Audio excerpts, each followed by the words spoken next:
जय भोले की हर हर महादेव बम बम भोले। आज मैं आपको सुख सागर 10वें स्कंद का दूसरा अध्याय सुना रही हूँ।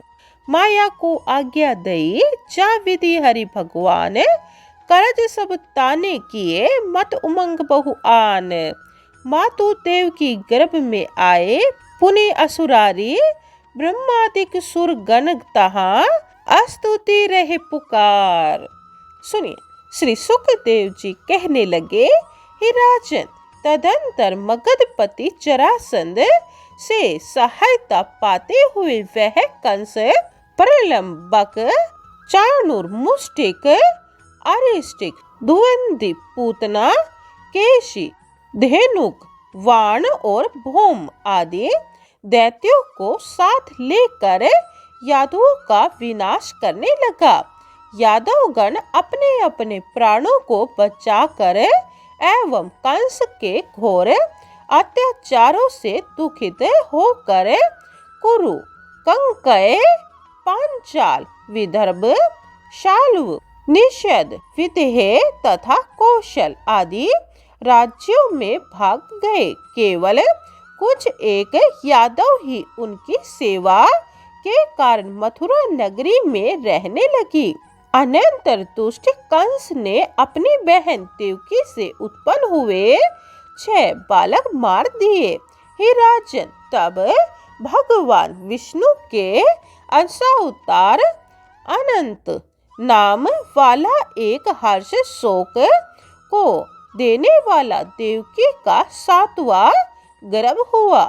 फिर भगवान ने भी कंस से उत्पन्न हुए यदुओं के भय के कारण को जानकर योग माया को आदेश दिया कि हे देवी, तुम ब्रज में जाओ और वहां वसुदेव की स्त्री रोहिणी, जो कि कंस के भय से गुप्त स्थान पर रहती है, वहां जाकर जो देवकी के जठर में मेरा ही तेज जो अनंत शेष नाग वाला है, उसे खींच कर रोहिणी के उदर में स्थापित करो।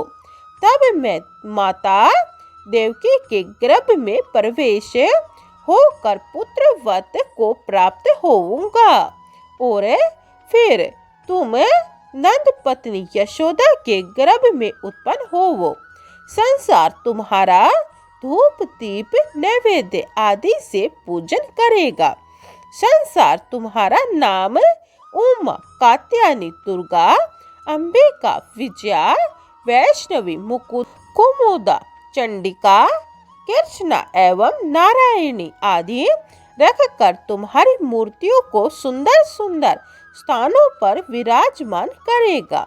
हे देवी, गर्भ के आकर्षण से उसे बालक को संसार संकर्षण के नाम से पुकारेगा।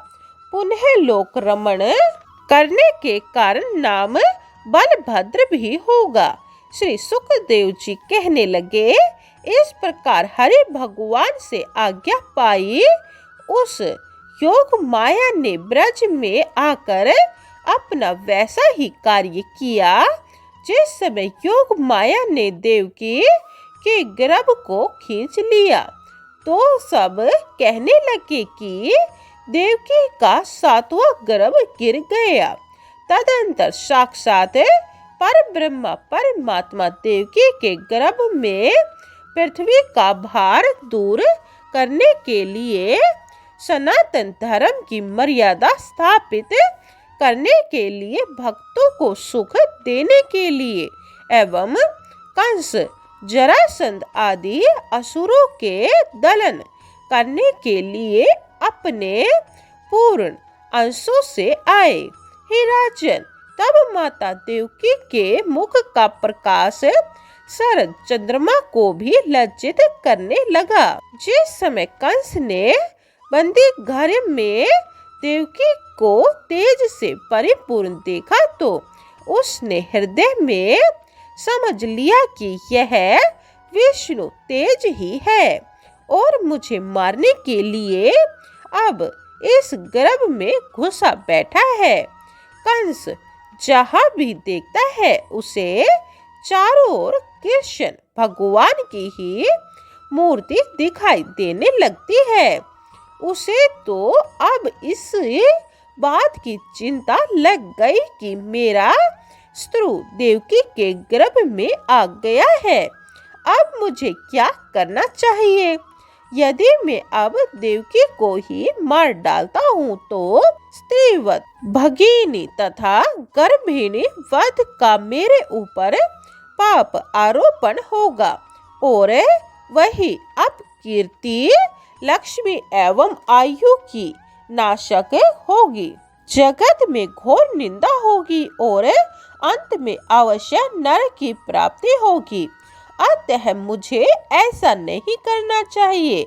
श्री सुखदेव जी कहने लगे, हे परीक्षित, भगवान श्री वासुदेव जी ने उस समय कंस की मति ज्ञानियों जैसी कर दी थी, जिससे वह देवकी को मार न सका और फिर वह श्री हरि भगवान के जन्म की प्रतीक्षा करने लगा।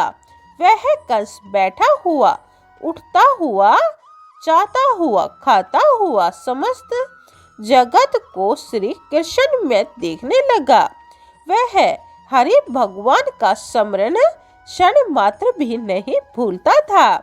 हे राजन, उसी समय नारद आदि मुनियों के सहित इंद्र, ब्रह्मा, शिव आदि देवगण माता देवकी के दर्शन करने के लिए उस बंदी गृह पर आए और उन्होंने तब भगवान की गर्भ स्तुति की। तदंतर उन्हें माता देवकी को धैर्य देते हुए कहा कि आप कोई प्रकार की चिंता न करें, क्योंकि भगवान आपके गर्भ में विराजमान है। श्री सुखदेव जी कहने लगे, हे राजन, इस प्रकार माता देवकी को देवगण सांत्वना एवं अभय दान देकर समझा बुझा रहे थे, किंतु इस रहस्य को अन्य कोई भी नहीं जान रहा था। दूसरा अध्याय समाप्तम। जय भोले की। तीसरा अध्याय यह आप दूसरी वीडियो में सुने। पूरी सुख सागर सुनने के लिए यह चैनल सब्सक्राइब कर ले और कमेंट में जय भोले की लिखे। जय भोले की। हर हर महादेव। बम बम भोले।